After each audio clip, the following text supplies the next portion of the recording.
right now. When I set up differently, I get so confused sometimes when they try to move me, and so I try to simplify the process. Really try to simplify. So I did not actually create the environment, but I kept an open tab, and that's the first place where I try to join, and I had to join the meeting. So that's where I wanted to be, and then I have gone. It took me. That happened 45 minutes ago. Okay, everybody, you're listening to this. This is Susan Finch with my host, Small Business David, and he has gone through what I don't know about you, but I am gone through. Have you gone through this? Gone through what? What you just described. We can do this, like we were saying, for 17 years, and then all it takes is one thing to go kerflooey. It's like, oh my gosh. Yeah, but well, yes, you are absolutely right, but let me set up. I found some new meaning 15 minutes ago as I was going through the process of why this conversation that you and I are going to have is going to be different. It's going to start off differently than it was before. Okay. And that's fun. That's a lot of fun. And here's why. 17, you and I did our first internet conversation probably 2009 or 10, I think. 2009 or 10. In 2007, the brand SmallBizDavid was actually created. But you and I have never really communicated that much through my brand, have we? No, no, I'm not trying to put you on this. I mean, you know me as David. Small Business David. Oh, so you always have had that Small Biz David? Yep. Okay, well, for some unknown reason that nobody has ever been able to describe, to tell me, and I've conferred with the best.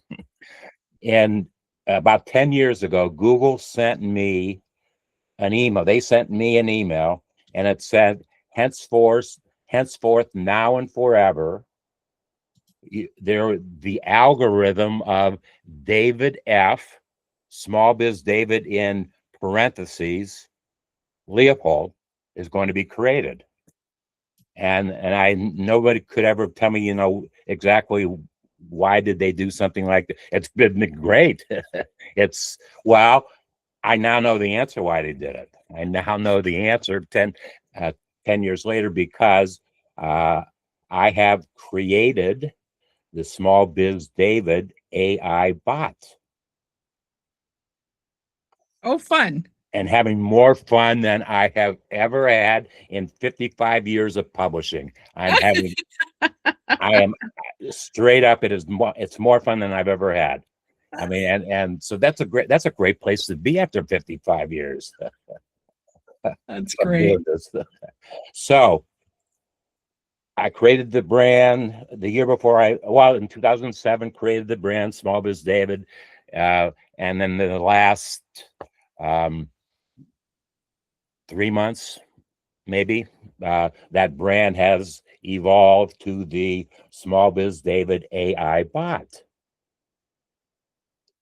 And that has been a very, it's a thing about my branding. I'm talking to a branding specialist, aren't I? That's what the AI bot found out about you. Let's find out what else the AI bot found out about Susan Finch. This is going to be a conversation about what it found about you. Okay. And I asked the straight up question. SmallBizDavid asked the straight up question, who is Susan Finch? That's all. You got to get the right one, but okay, because there are two of us. Is that the right one? I can't see you. Yep, that's me. That's the right one. There's no two Susan Finches. There's only one Susan Finch, and I will endorse. I'll make that endorsement. Do I have to talk to anybody? take that endorsement. So you knew me when I was a couple years into my brand, and now I've got it will be my final brand. I won't have. I think I'm gonna before this brand is fully developed. I think I'm gonna run out of time. So, but fun it is. So I asked the question, "Who is simply Susan Finch?" And here's the answer that I got. I asked the question, "Who is Susan Finch, and what value?" And it allowed me to ask two questions. I'm getting that good. I asked. I didn't realize I asked two questions at once: who she is, and what value does she bring to the marketplace? Are you interested in the answer? Well, yeah. Let's see if it's right. Well, that's exactly why I want to have it, so you can make an editorial comment about what I found out about you. That's wonderful. That's exactly okay. So, Susan Finch, the most prominent in a business and marketplace context, is a marketing professional and entrepreneur. Yay! My kind of lady. Yay! That's what the bots find out about. Okay. If you go now, and next time you do a Google search, if you do it in AI mode, which they use Gemini is what they call their AI, if you you're digging into, you're doing what I'm doing, but I am creating a base of the stuff that I've been on Google or YouTube servers for 18 years. Right. So they got all the SmallBizDavid stuff. Let's take it one step forward. So that's the creation of the bot. That's pretty neat. So, okay, so I'm working with a client, and they actually created their own bot called Ask Carmi, Karmi. And Carmi is all about real estate, but we've made it custom that it only relies on the information we give Carmi. So it's always in the voice of our brands. It's only our resource, and all the results only point to our websites. So they never go outside. So Mike Crine has uploaded probably more than a Bible's worth of content into Carmi about real estate. And so all those answers come back. So it is actually a customized bot. You are doing in real estate what I'm trying to do in entrepreneurship, business, big and small, marketing, sales, value trust. Right. Marketing, sales, value trust is really my primary focus right now. Got it. So okay, so and let me step back. To reintroduce why Susan Finch, because you are part of a 3-person test that I am using to test some ideas that I have and how can I use them. The other 2 people were Barbara Weltman. You've heard me talk about Barbara. She and I did our first conversation 17 years ago. And it's been a wonderful relationship. We've done a lot of stuff on the 2 of us. And then I picked David Amerlin. Of course. David has been my mentor. I call him since I met him. I called him my mentor, my marketing and sales and life and brain. He knows more about my brain than I do. It's unbelievable. And his last 2 books, we have really come close together, just talking about the content. And in intentional, he defines my why to the T. I mean, I was reading about myself. I said, wow, I now know why I am the way I am. His new book is Built to Last. It's touching people across the world are buying his book and the concept. And he and I have had 2 conversations about it because I identify so much the lifestyle, the mindset of what Built to Last is all about. That's how I try to live my life. And so he and I have connected a lot. So I'm going to see if my Google search in AI modes what value, who is David? I'm David Amaral, and they're going to probably give me 25,000 pages of who is. Are you kidding me? Well, he was, if not the earliest, the very, very early SEO practitioner. I mean, isn't he the guy? He wasn't okay. So he wasn't the earliest SEO practitioner. What he did was to suddenly reframe it to semantic search and the importance of. I mean, we were speaking to AI then, and so that's the thing that a lot of people is like, oh, I use AI now. Like, we've been using it for years. Let me see you deliver that again. Oh, I use AI now. You go. You're winning this audition, man. It's one. But that's the thing. People think, oh, it's this new thing. It's like, do you not realize that when you were on Amazon when it first came out, you were still using AI? The only thing we didn't have was the same control to create our own, within our control, personalities, preferences, and everything else. So the LLMs now, like Claude is my personal favorite, but it has limitations on how much you can do in a day. But I like its writing style best. And then ChatGPT, I've trained it. They both know me, my writing style, my speaking style, because I feed transcripts into it of my natural conversation. Well, you're doing over there what I've done doing in Google. You're doing the same thing. But it's the same thing. But I'm stunned though. And every time somebody says it, oh yeah, I'm using AI. I'm like, what were you doing for the last 12 years, 15 years? Do you not understand what you've been doing?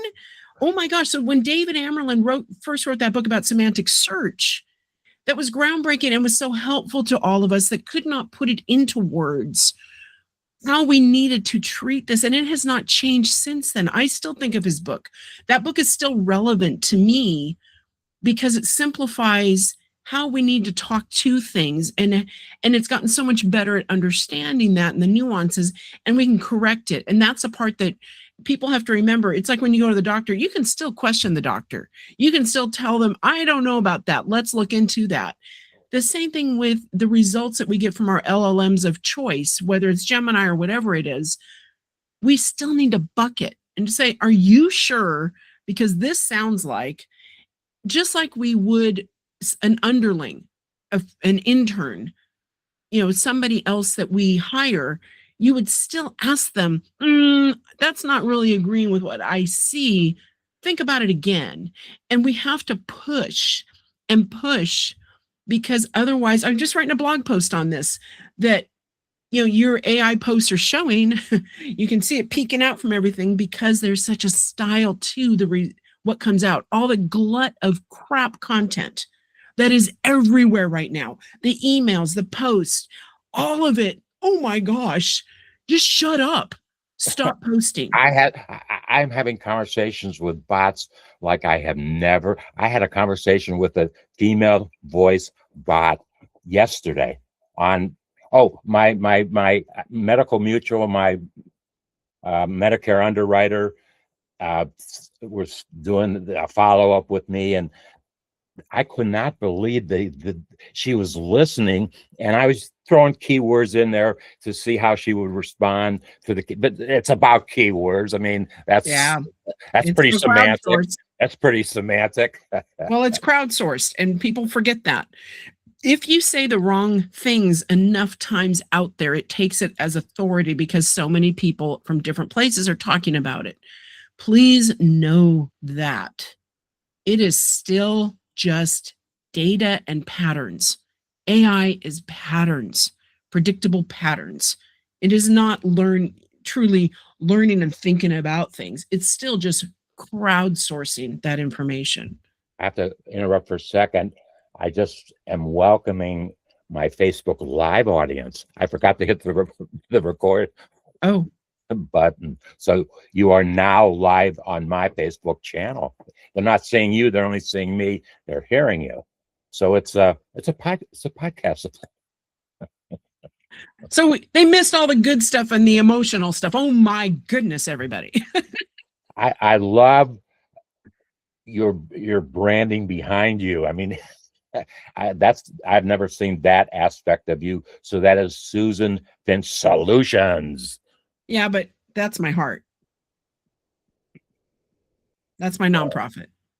Oh, so of all the things you could have pointed to, you point to Binky. Mhm. Talk about Binky. Yeah, share something about Binky. Binky Patrol is an 100% volunteer organization that I started 30 years ago. We make blankets. We give them away to kids and teens who need a reminder that they matter, that they're not invisible. These are the kids that have experienced traumas of any type, from being victims of violent crimes to losing a parent to going through illnesses to being poor, hungry. These kids need to know they matter and deserve love. So we make blankets. They have to be homemade. We're not doing store bought. I want it from your heart. They don't have to be perfect, just washable and soft. And we give them away to kids across the country. And do you have an idea of how many blankets you've actually Probably over 1 million, because 30 years. over 1 million blankets? Oh, no, it's a lot. And we have chapters throughout the country. You can go to binkypatrol.org. You can find our podcast at binkypatrol.show or your favorite podcast apps. Just look for All Volunteer, All Heart from Binky Patrol. We are partnered with the Mr. Ballin Foundation and Hoffman Fabrics. Those have been our sponsors for quite a while. It's amazing what, the sponsorship from Ballin Foundation has allowed us to help the people they also help. So we partner with the organizations they help, like Children of Murdered Parents, Love is Greater Than Hate, Room Redux that helps kids recovering from violent crimes in their home that cannot move to redo their rooms. All these organizations serve kids in trauma, and we now can give them blankets too. So we all pull together as a big community. I think you might have made the decision. So let's continue of what I found out about you. Okay. It says you're president of the Funnel Media Group. That's all that stuff. My podcast group, yeah. And owner of Susan Finch Solutions, Mm-hmm. with over 30 years experience in public relations, advertising, and digital marketing. Yep. There's another reason why I wanted Susan Finch in my test. You are the only person that has ever challenged me on my branding. And we had fun. We had fun with it. Yep. And that went back, I think, 5 years. At least that. Yeah. At least that long ago. And I love to be challenged. That's how I thrive. Challenge me, and if I say yes, watch out. And if I, but you are the only one that has ever challenged. And maybe I should. I was interviewed myself last week. I told the interviewer I have never been interviewed. You are the first person to interview me, and she's probably about 2 years younger than I am. I got invited into the Marquee Who's Who. OMG. The 2026 print edition, but they are really smart. They have an online edition that they call Biographies Online. I can dynamically change that. It's amazing. So I'm going to be spending a lot of time publishing in Marquis Who's Who. Okay, so was that pay? But is that pay to play? Did you have to pay? Oh yeah, I Okay. have. Well, but she gave me a plaque. I'm getting a big plaque. Yeah. I have plaques in closets. I want to fill my walls with love and art and not plaques. I don't have that. Well, see, I don't have that many plaques, and I'm proud of the ones I have. Yeah. You are worth more though, David. I will interview you for free. You are worth more than pay to play for me. That's the thing. And a lot of people think, I got invited to this. I said, and how much is it going to cost? Oh, they gave me this deal. It would have been this much. I said, you're still paying. And they can cut any deal they want because it's just digital. It's funny. You part of my test. Eventually, people are going to pay for what you and I are doing right now. I mean, that's on the drawing board for absolutely for sure. And a retail price established. But this is something a little bit different because I wanted to say thank you to 3 folks. And Susan Finch was one of. So let's see what else I found. And it's got a lovely picture of you looking out That's a an window. old picture. Oh my gosh, that picture's like 12 years old. Uh, I have to find where that is and get it out of there. Good luck on that. Get it out of there. No kidding. Good luck on that. I PR and marketing professional for over 30 years. Susan Finch gives you control of your marketing plan. Do you give people control of their plan? Yes. How dare you give them control? I know. I don't hold it hostage. Make them accountable. Make those individuals accountable for their marketing plan and not you. Well, go, actually, girl. let them do their stuff. Oh my gosh, I run into more hostage situations with marketing tech stacks. Like, oh, I don't have that. The guy has it. So where's the guy? Give me the password. The guy. It's always the guy. Girls just go away. The guy. I should have had that. 2 girls go. I've had a horrible situation at that part of my life, but continue on. Thanks for reminding me. Thanks for giving me the flashback. You're gonna need a binky for the trauma. Oh, is this then an interview for me to get a blink? Are you good? Okay, so I love this. And translates geek speak into plain English. You go, girl. You mean there's girls that do geek speak? It's not just a guy thing? Over the past 7 years, it's probably longer than that, she has been producing podcasts for various B2B companies. Am I allowed to mention the companies that are already mentioned? Yeah, it depends if they're still going. Yeah. Vanilla Soft. Oh, that's an old. Where's that from? I got to go update whatever that is that you found. That's old. I haven't done Vanilla Soft in years. Lola.com. Yeah. Connect and Sell. Yeah. Siemens. Are you not anymore? Mm-mm. You were doing business with Siemens? Yeah. That was their podcast. That was a big account, wasn't it? Yes, David. It was fun. Okay, and currently she's producing 9 weekly shows and another 6 that are twice. You are doing that much producing? I have a team now. It helps. How big is it? I thank you for saying that. How big's your team? I have 4 college students and my advanced programmer in India and his wife. She helps with some of the more tedious tasks. And and then I have some advisors. Well, the reason I asked that question, because I love Stephen Colbert. I mean, I watch him as much as I can. He's good. I like how he does it. But he has a staff of 212.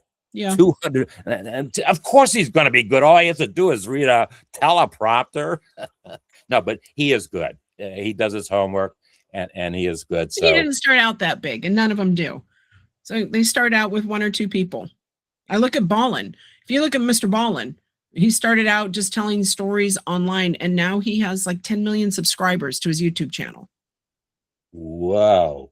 Plus, a huge portion of those are paid for more content. And that's what he funds the foundation with. But he didn't start out that big. He started out with like 2 or 3 people at the most. As Brian Tracy actually said to me face to face, I had an opportunity in my life.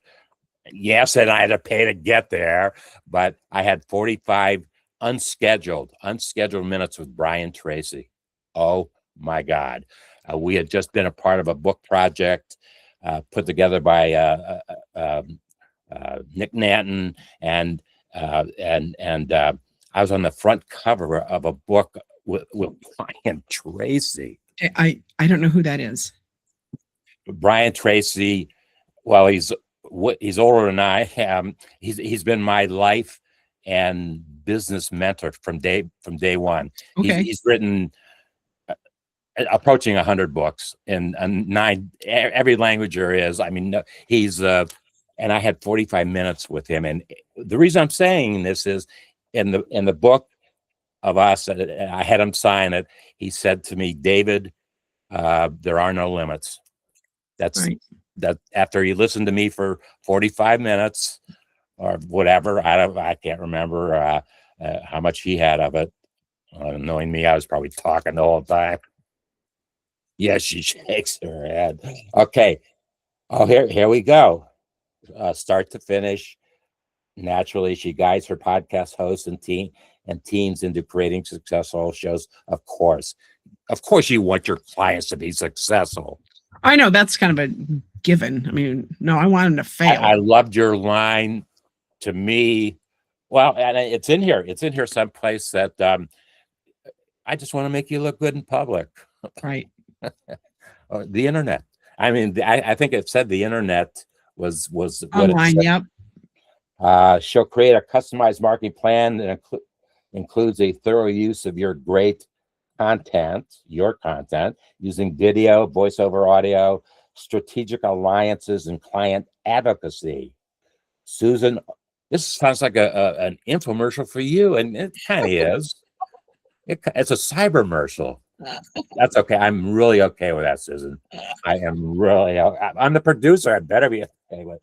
Susan offers clients assistance by creating training material, library. Well, you must delegate some of this stuff. You can't do all this stuff it's saying. I mean, yes, Susan Finch Solutions creates all this stuff, but you don't do it all by yourself. I don't push it out there, but I do create it.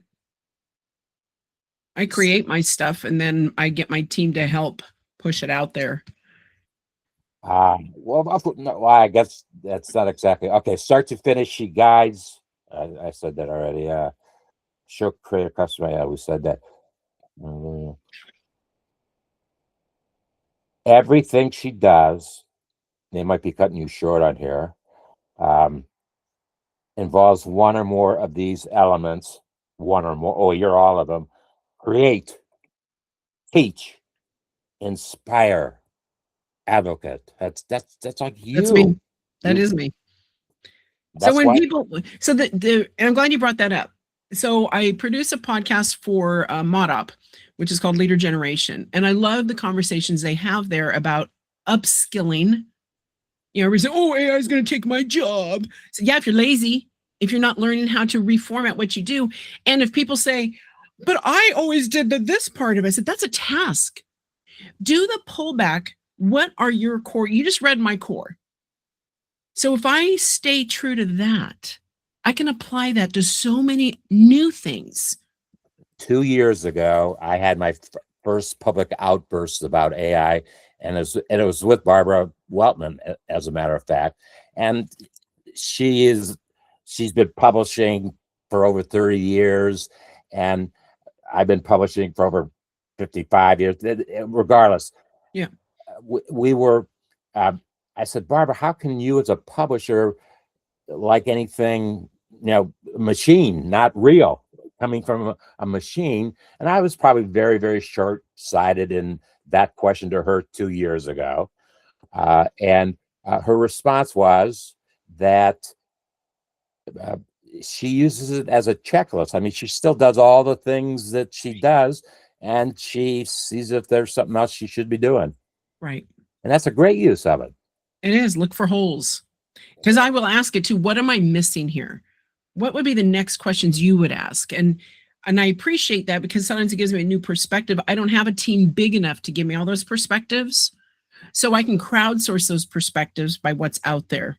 So yeah, I love using it as my helper. I can't find it right now because it's okay. Printer's not that good, but that's the most fun thing, description of you that I found, and I can't find it right now. They reference you. It was the first thing they said, American film producer. How cool is that? What? American That's wrong. film. Well, is that the other Susan Finch? No, she's a, there are actually three of us. One is an artist, one is a voice coach, and then me. No, Well, I know you're an American film I'm not a film producer. You're an internet producer. You're That's not the same. That's well, anyway. misleading. Those So words, see, the bots are liars. those were words that used to describe you. Yeah, interesting. Chooses to have many still choose to have her to do everything. How many of your clients want you to do everything, Susan? Several. But some only come back quarterly for tune-ups and have her review their sites monthly. For sure, they better have to keep them running smoothly. Her speaking events include training sessions, inspirational talks, workshops, and more. Yep, that's true. And sends them with a hot link to SusanFinch.com. There we go. Right there. And then there's a whole nother section of what value do you bring to the marketplace, and the print was horrible. You bring content and brand strategy to the marketplace. You bring podcast production and coaching. Talk about you and I haven't talked podcasts for a long time. What's going on now? What's happening? It's the same thing. There's too many of them. There's too much glut. There's too many conversations of no value. So I even advise people, if you're not going to say something helpful, don't just meet your week. I need to have a podcast this week. If you don't have content, either revisit an old episode or delay it a week, because why waste the listener's ears? People forget how intimate podcasting is. You are in their ears. And you're on their heads. I think you will agree to what we do is you do your thing, I do my thing, and they view us, and that pretty well tells the story. It does, but it's super intimate, so we need to be respectful of that and don't waste their time. You know, we might think we're hilarious, but if you're just going, and it's just a giggle fest like the morning drive radio shows, don't do that. Just let them watch that. Let me tell you my biggest challenge. Probably 10 years ago, Barbara Weltman sent an endorsement to me about me that I had. This is at the bottom of my email. And I mean, it was all true what she said. I'll vouch for that. It's all true. But the last thing she said, he does it with enthusiasm and wit. I said, you know the challenge you put over my head to be witty? I have to be witty? She cracked up. She cracked up when I said that to her. You know what I'm saying. Yeah. You're a brand strategist. You know what I'm saying. I don't know if I've ever shared this about you, and you'd appreciate it with you. You'd appreciate it. My oldest son, Jordan, is as brilliant a brand strategist as I've ever met. In 2007, as a sophomore marketing student at Ohio State, he came home that summer and said, "Dad, you're marketing yourself wrong. You're not doing it right." Second year student. And I said, "Okay, that's fine." Susan Finch will say that to me some years later. What do we do? And we sat down. Small Biz Dreaming with Entrepreneurs LLC was created. Small Biz David was created. And before the end of that year, I wrote and published my own book. In 100 days from the time somebody said go home and write a book, and till the end till I was holding one up on YouTube, was about 100 days. And you can imagine how much fun it was to come up with 749 questions about small business. What's the number one question that you would have a small business person ask themselves as they go into 2026? That's a great question, and I'm stalling because I didn't expect this question. You're pretty good. It's okay. I'll help you along. One of the things I would want to know from somebody is, how much time can they commit to working on their business? And that's in a day, each week. How much time can you commit to say, I'm not working for my clients, I'm not doing anything else, I'm working on my business and my brand? And if you say to me, you only have an hour, that will dictate everything else you set up for the year to do. It's like, okay, if you only have an hour a day or 2 hours a week or whatever it is, that tells the availability and how you need to prioritize the tasks you can do. Because you might have this huge list, like, oh, I need to do these things. Everybody says I have to do these things and the algorithms and blah, blah, blah, blah, blah. It's like, oh, shut up with the algorithms. If you only have an hour or two. What's your favorite algorithm? David F. Small Biz David Leopold. You better say that's your favorite algorithm. You better say that. But if they only have that much time, then that list gets very short. And they need to make use of that time most effectively. So the first thing is to identify that level of commitment to their own businesses and brand. And there's no wrong answer, but they need to be realistic. Otherwise, they are wasting money, wasting time, and damaging their brand more than building it. And time and money are important resources. Time is the most irreplaceable resource. Yep. I will agree with you on that item for sure. Trading and automation. Well, that's probably an old thing about you. No, I can set up automations. Wait, I know you can. Is there something that Susan Finch can't do? I want that confession. I am right not. now. I am not great at pay-per-clicks, all the ad click things, any of those campaigns. Not me. I don't do those, and so I'm out. I'm not a huge fan. You know what I did for the first time about 3 weeks ago, about a month ago now. I bought my first Google ad, and I have never spent money on the internet before that time. And I was dealing with the setup. It's all automated. It's all bot. And it has to fit the system. Right. It has to fit.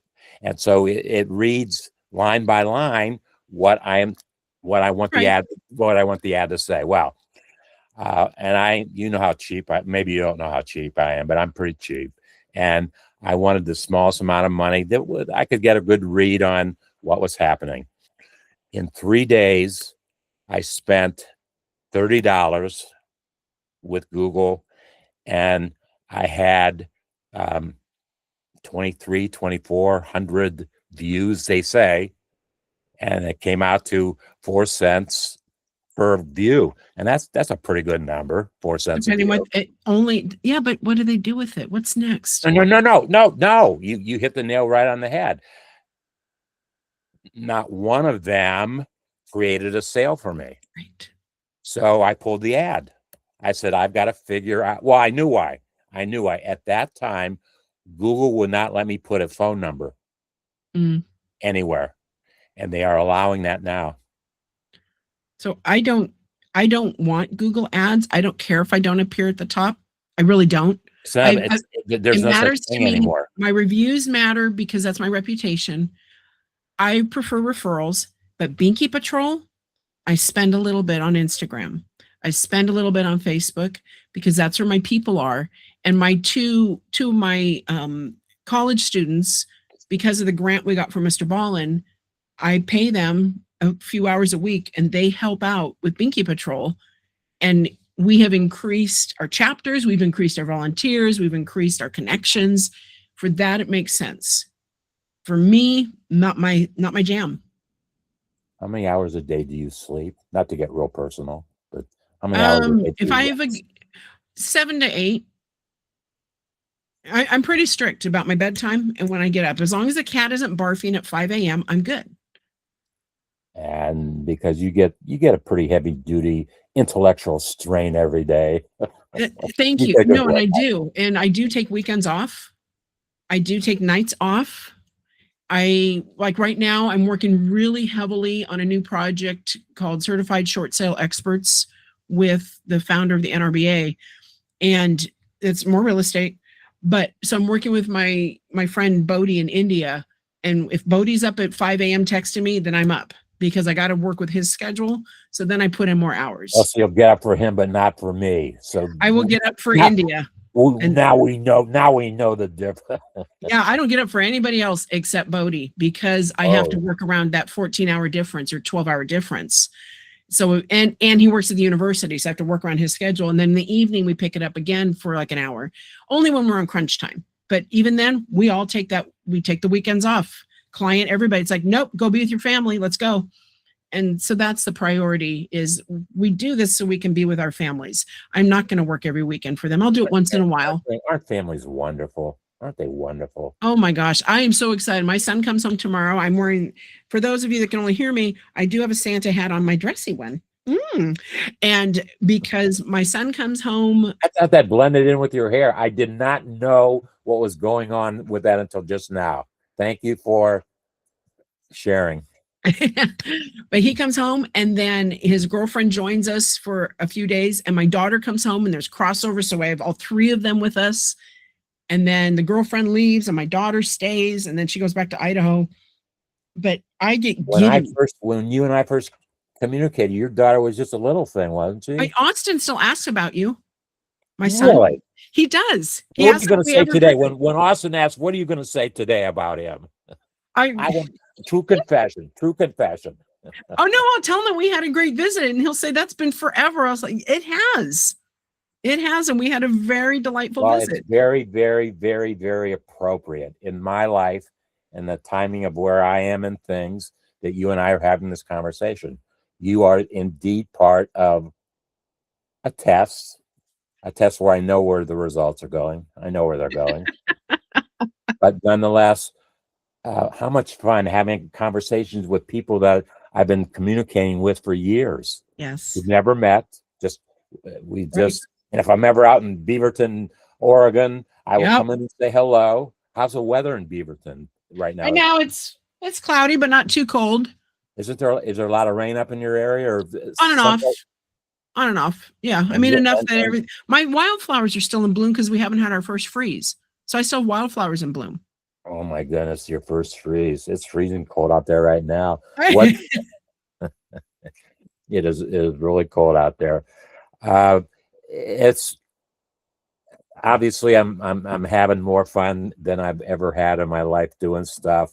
Yep. And it is so much fun to try to get into people's heads and figure out why they are doing what they are doing. I love what I do.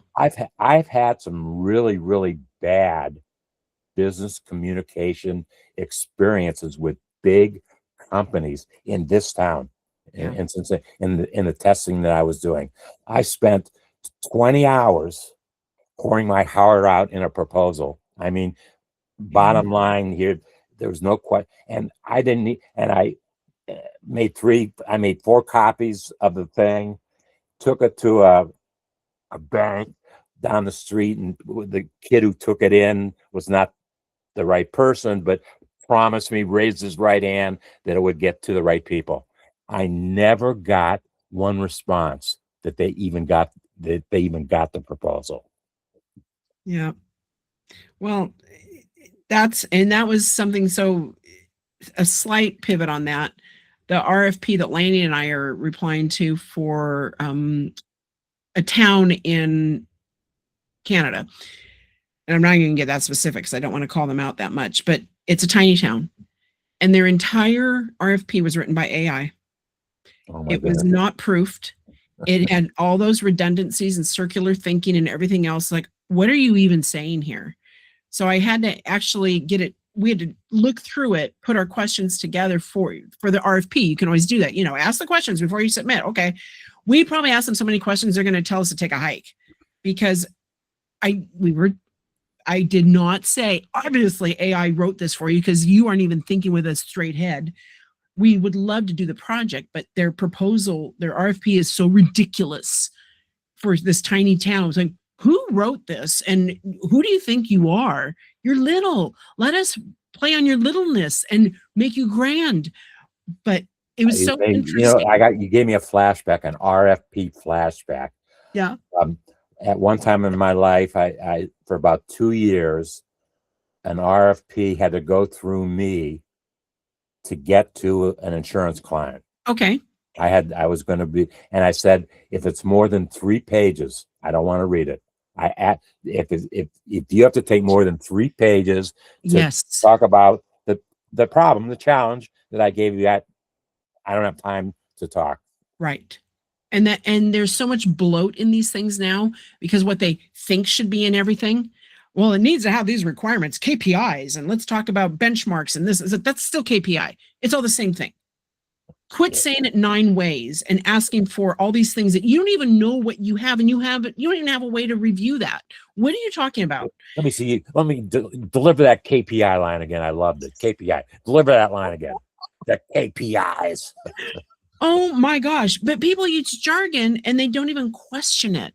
Nobody's reviewing these things and they put it out. And so bloat out gets bloat back.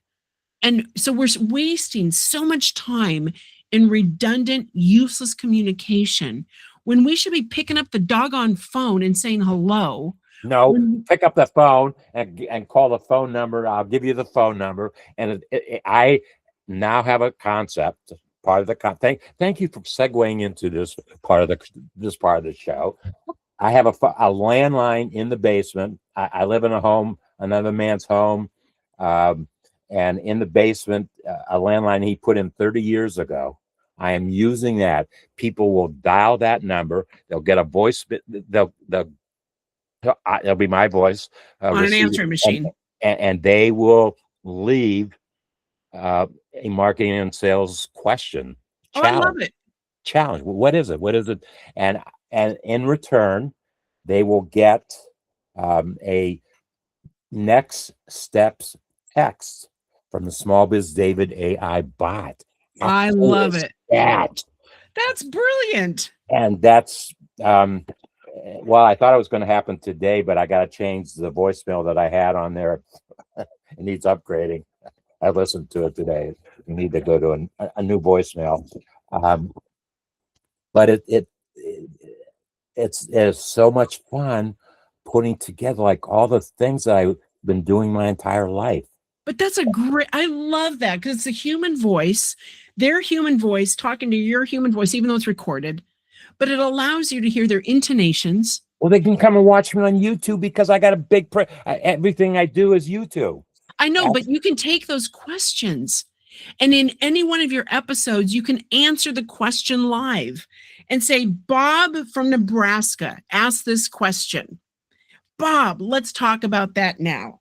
How much do you think an advertiser should pay to collaborate with me as a partner on that show? How much do you think that price should be? I don't know, but that content, that's fun because that's real people, because that's where you get word of mouth, because you have called them out, you've appreciated them, you've answered their questions, so you've shown your value. I'm going to blow your mind with this question. Okay. With this response. I'm taking it one step further than what you just said. Okay. If they go, next time they're doing a Google search, whenever, you don't have to do it right now, unless there's urgency. But next time how everybody does a Google search some point in their life. Right. It's a big search engine still. And if you do it in AI mode.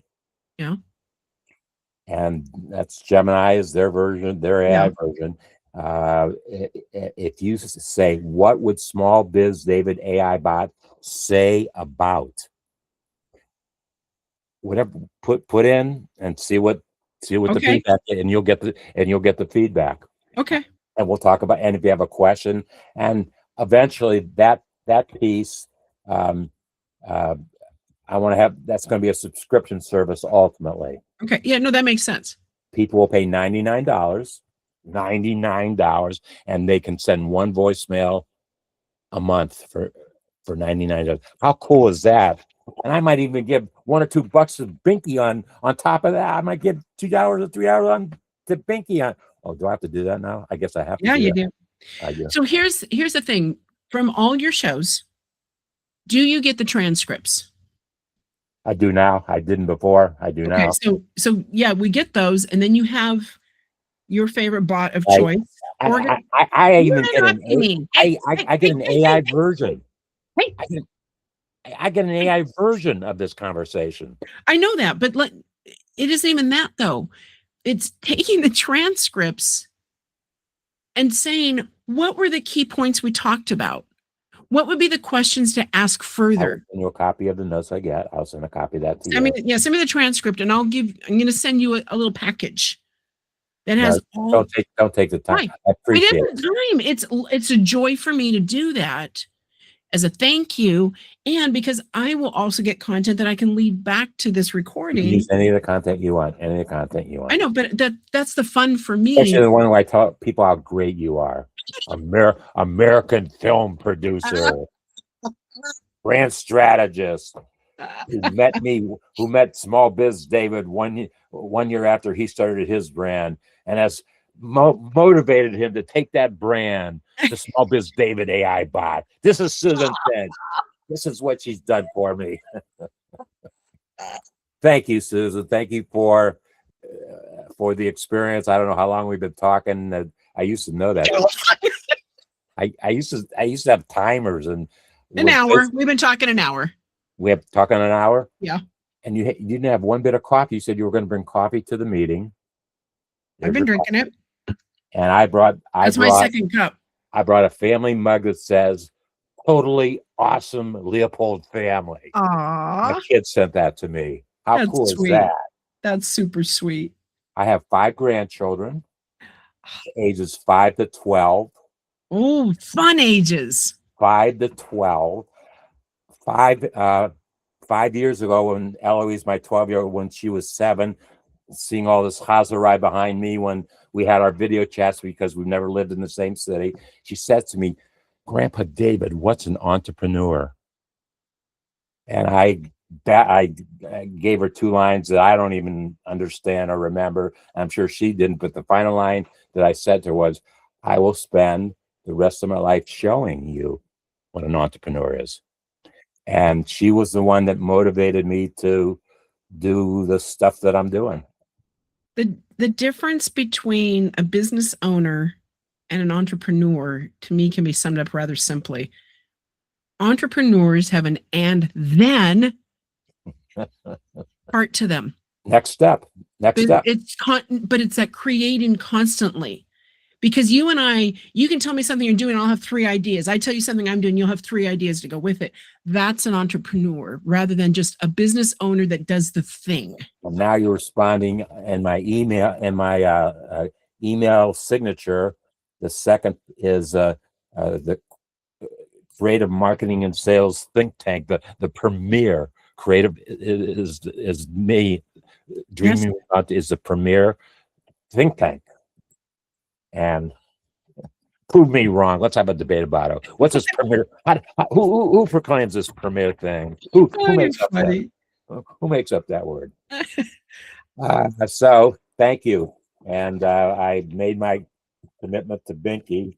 Yes. That might be a big number. I'm hoping it's going to be a big number. That would be lovely. I've stated in the concept, the marketing concept, that I'll only do 10,000 of those. So that'll create 900, just under $1 million. So $3 for everyone sold. That'll be a nice contribution to Binky. That would be, and that would get you a sponsorship on the website. It would. Oh wow! You think it'd do that for me after all these years? Who's who and her website did in the same year, in the same 12 months. What greater honor could be bestowed? But you give to Binky, and 100% goes to Binky. It's not going to salaries. It doesn't need to. No, it just goes to making more blankets and getting more chapters started to make more blankets. So 31 million blankets in 30 years, that's a big number. 31? No, 1 million. What you said, 1 million blankets in 30 years. In 30 years, yeah. I thought you said 31 million. I thought, what? No, 1 million blankets, that's a big number. It is. And it's a guesstimate because it's hard to know. I mean, I get schools that'll say, "Hey, we were inspired by you last year and we made 65 blankets and delivered." I was like, didn't know that. So it's that so ripple you inspire effect. People to do it. Whether it's I know about it or not, and then they tell me stories later. It's like, I had no idea you guys were doing that. That's so cool. Yeah, it is. You started it. You started the movement. Yep. It's easy. You can change a life volunteering 1 hour a month. I dare you What's there? to volunteer 1 hour a month. That's all it takes to change a life.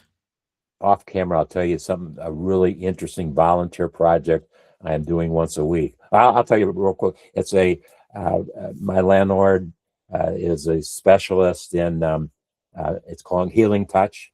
Have you ever heard of Healing Touch? Mm-mm. It's a holistic thing, Okay. and we are working she's got 4 set of hands, working on a woman who's broken her body and this, that, and those, and we're trying to pull as much of the bad energy out of her as we possibly can. And I do that once a week, Sunday nights. That changes lives. It's changing her life. It changes yours. It definitely has changed my life. Okay. That's what I'm saying. No, Volunteering an hour. I occupy the same position. I'm at the foot, and I'm bringing Yep. all the bad energies out through the foot. It's Yep. it's a real interesting thing, and if you go into a meditative state and do it, it's even better. Yeah. So, well, thank you once again. Thank you for being a friend. Thank you for being my friend. I couldn't help that either. I'm hearing it too. They did that. That was a show on. Wasn't that Growing Pains? No, the older ladies. The older ladies. Oh, show. with the Golden Girls. Golden Girls. Yeah, you're right. I actually sang that song to a friend. At her event, I sang that, and a couple years later, she became my worst friend ever. How about that?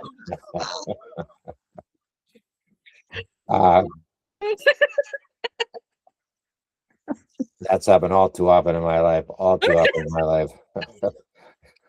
The worst decision. No, I won't go into. Yeah, I will. Okay. Let's leave it on a positive note. Volunteering, Well, it's changing all lives. positive because I'm still doing it today. That's pretty Okay. positive. To that point, if I had been negative about it, I wouldn't be here having this conversation 40 years later. So thank you, and we will stay in touch, and I know who to call. Who do you want to call? Ghostbuster, the brand strategist. What do you need done today? What do you want to get done today? Share about Binky Patrol. And Binky Patrol. BinkyPatrol.org.